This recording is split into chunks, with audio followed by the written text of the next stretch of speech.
சமுத்திரக்கனியோட ராமம் Raghava movie February 28 release ஆக போகுது. நாகச்சைத்தன்யாவோட Thandel மூவிக்கான trailer நாளைக்கு வரப்போகுது. இந்த ட்ரெய்லரோட தமிழ் வெர்ஷனை கார்த்தி லான்ச் பண்ணுவாரு. அபர்நாத்தியோட வெஞ்சன்ஸ் மூவிக்கான ஃபர்ஸ்ட் லுக் ரிலீஸ் ஆயிருக்கு.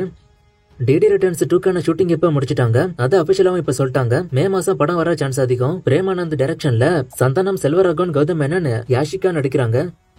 ரவி மோகனோட அடுத்த படம் டைட்டில் கராத்தே பாபு. இந்த மூவிக்கான ஒரு வீடியோ கூட விட்டுருக்காங்க. வீடியோ பார்க்க நல்லா இருக்கு. இது ஒரு பொலிட்டிக்கல் படமா வரப்போகுது. டாடா எடுத்த கணேஷ் கே பாபு டைரக்ஷன் பண்றாரு. விஜய் ஆண்டனி 25 டைட்டில் சக்தி திருமகன். இது தமிழுக்கு, தெலுங்குக்கு பராசக்தி டைட்டில். இந்த டைட்டில் ஒரு பிரச்சனை ஒண்ணு இருக்கு. அடுத்து நான் இப்ப சொல்றேன். அருண் பிரபு டைரக்ஷன்ல சம்மருக்கு இந்த மூவி ரிலீஸ் ஆகும்.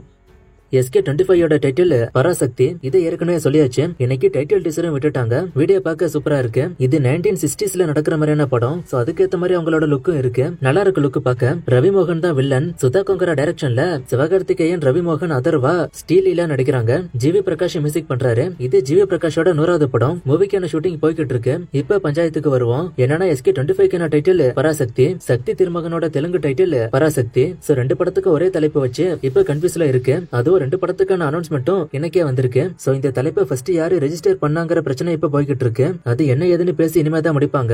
என்ன ஆகுதுன்னு பாப்போம்.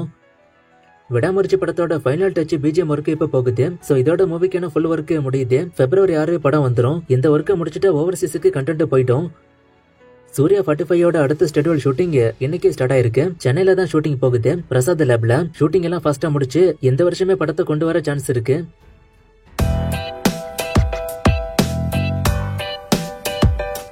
ஜனநாயகன் படம் ஃபுல் அண்ட் ஃபுல் பொலிட்டிக்கல் படமானு கேட்டிருக்காரு. பொலிட்டிக்கல் மூவிக்குள்ள இருக்கு. ஆனா அது மட்டுமே ஃபுல்லா இருக்காது. வேற ஃபேமிலி சென்டிமெண்ட்டுமே உள்ள இருக்கு. கைதி 2ல எப்படி ஹீரோயின் வருவாங்கன்னு கேட்டிருக்காரு. பார்ட் 1ல ஒரு பிளாஷ்பேக் ஒன்னு இருக்கும். அதை கார்த்தி டைலாக்லயே சொல்லிருப்பாரு. அதுல ஹீரோயின் இருப்பாங்க. சோ அதுக்காக தான் பார்ட் 2ல ஹீரோயின் தேவை.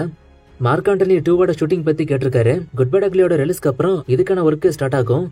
அட்லி, ரஜினி, சல்மான் கான் காம்போ உண்மையான கேட்டிருக்காரு. இல்ல இது இப்போதைக்கு உண்மை இல்ல. நிறைய ரூமர் இப்படி போகுது. நான் அப்டேட் வந்தா சொல்றேன். மதகஜராஜா மூவிக்கு ரிவ்யூ நல்லா படம் சூப்பரா போகுது. ஆனா எனக்கு படம் டிசென்டா தான் போச்சு. உங்களுக்கு எப்படி இருக்குன்னு கேட்டிருக்காரு. நான் இது ஆல்ரெடி சொல்லிட்டேன். இது பழைய படம் பாக்குற ஃபீல தான் கொடுக்கும். சோ அதை அட்ஜஸ்ட் பண்ணி பாத்தீங்கன்னா படம் உங்களுக்கு பிடிக்க வாய்ப்பு இருக்குன்னு நான் சொன்னேன். சோ அந்த மைண்ட் செட்ல இல்லாம இப்ப உள்ள காலகட்டத்துக்கான மைண்ட் செட்ல அந்த படத்தை நீங்க பாத்திருந்தீங்கன்னா அந்த படம் டிசென்டா தான் இருக்கும். விடாமுயற்சியோட புக்கிங்ஸ் ஓவர்சீஸ்ல எப்ப ஸ்டார்ட் ஆகும்னு கேட்டிருக்காரு. அதுவும் அங்க ஸ்டார்ட் ஆகும் போது தான் ஸ்டார்ட் ஆகும். இன்னும் ஒரு 2 to 3 டேஸ்ல. சூர்யாவுக்கு இல்லாம எப்படி தனுஷுக்கு மட்டும் AR ரஹ்மான் மியூசிக் பண்றாருன்னு கேட்டிருக்காரு. தேரே இஷ்க்மேன் பழைய கமிட்மெண்ட். சோ அதனால அந்த மூவிக்கு அவர் ஒர்க் பண்றாரு. சூர்யா 45 இப்ப கமிட் ஆன படம். பழைய மூவிஸோட ஒர்க்கால தான் அவர் இந்த மூவியை விட்டு வெளியிலேயே போனாரு. தெலுங்கு மூவிஸ் எல்லாம் ஃபர்ஸ்ட் டேல பெரிய ஓப்பனிங் வருது. ஆனா செகண்ட் டேவே கலெக்ஷன் பெருசா டிராப் ஆகுது. அது ஏன்னு கேட்டிருக்காரு. எல்லா மூவிஸ்க்கும் டிராப் ஆகாது. ஒரு சில மூவிஸ் அதை மெயின்டைன் பண்ணும். ரிவ்யூ நல்லா வந்த மூவிஸ்க்கு, ரிவ்யூ நல்லா வராத மூவிஸ் தான் அந்த வசூல ஹோல்டு பண்ணாம டிராப் ஆகும். விடாமுயற்சியில அர்ஜுன் தாஸ் இருக்காரான்னு கேட்டிருக்காரு. ஃபர்ஸ்ட் இருக்காரு நியூஸ் வந்துச்சு. ஆனா அதுக்கப்புறம் ஒரு அப்டேட்டும் காணோம். ஆனா குட் பை அக்லி மூவில இருக்காரு. இது பத்தி நான் தனி வீடியோ போடுறேன். சூர்யாவோட லைனப் சாட்டர்டே வரும். அன்னைக்கு இதை பத்தி தெளிவா சொல்றேன். அஜ்மல் அமீரோட அடுத்த படம் பத்தி கேட்டிருக்காரு. நான் தேடி பார்த்தா ஒன்னும் கிடைக்கல. ரௌத்ரம், சிவப்பு மஞ்சள் பச்சை மூவிலாம் ஹிட்டா ஃபிளாப்பான்னு கேட்டிருக்காரு. ரெண்டும் ஹிட் தான். பத்மபூஷன் அவார்டு எதுக்கு கொடுப்பாங்கன்னு கேட்டிருக்காரு. அது கரெக்டா எனக்கு சொல்ல வரல. நான் ஸ்கிரீன்ஷாட் போடுறேன் பாருங்க. இன்னைக்கு ஒருத்தருக்கு birthday. Name Srinidhi Raj. So அவருக்கு ஹாப்பி பர்த்டே. இது இன்னைக்கான ரிப்பீட்டட் கமெண்ட்ஸ். சோ கொஞ்சம் நோட் பண்ணி பாத்துக்கோங்க. இன்னைக்கு மதியம் ஒரு வீடியோ ஒன்னு போட்டேன். பார்க்காம இருந்தா அதையும் பாருங்க. இன்னும் நிறைய மூவிஸ்க்கான அப்டேட் கேட்டிருக்கீங்க. இந்த மூவிஸ்க்கான அப்டேட் எல்லாம் நான் அடுத்தடுத்த வீடியோஸ்ல கொடுக்குறேன்.